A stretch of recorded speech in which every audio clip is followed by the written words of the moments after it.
Annie has her hands in her pocket, and she may be reaching for a pocket knife for a self-defense reason or to that effect. She wants to keep them there because she wants to be ready if she needs to pull out a knife. But if she, let's just say, assume in this case she has a knife, and I go in and I pull her, she lets me pull her hand out. She still has the knife. Let's pretend you have the knife in your hand.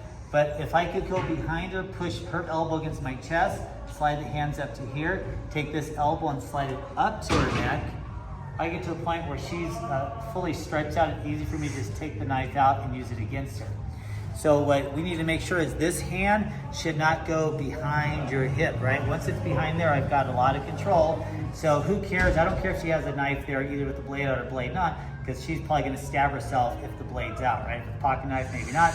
But I'm not worried about her knife if I have full control of this arm and I have everything behind me, because this is gonna be like the Kimura to cause her to either open her hand and let go, or me to pry it out, or I just leave it there and dislocate her elbow, shoulders, and whatever. So let's say the same scenario, she has her hand in her pocket. Instead of allowing me to pull my hand out, or she thinks, hey, if I pull it out, I can use my knife. Nope. As soon as I go for that hand, she's gonna keep her hands in her pocket. Her hands are actually gonna grip onto her material, and she's pushing her hand into her thigh. Because now look what happens, I go here. I'm trying to push her hand that way, but she's grabbing on. I'm just pushing her hand into her thighs. All I'm doing is pushing it into her thighs, and now her strength is like quadruple. Does that make sense? But as soon as she pulls her hands out of her pocket, that's when I have my leverage benefit. So her counter to me doing this Kimura move from that standing position is just keep those hands in the pocket.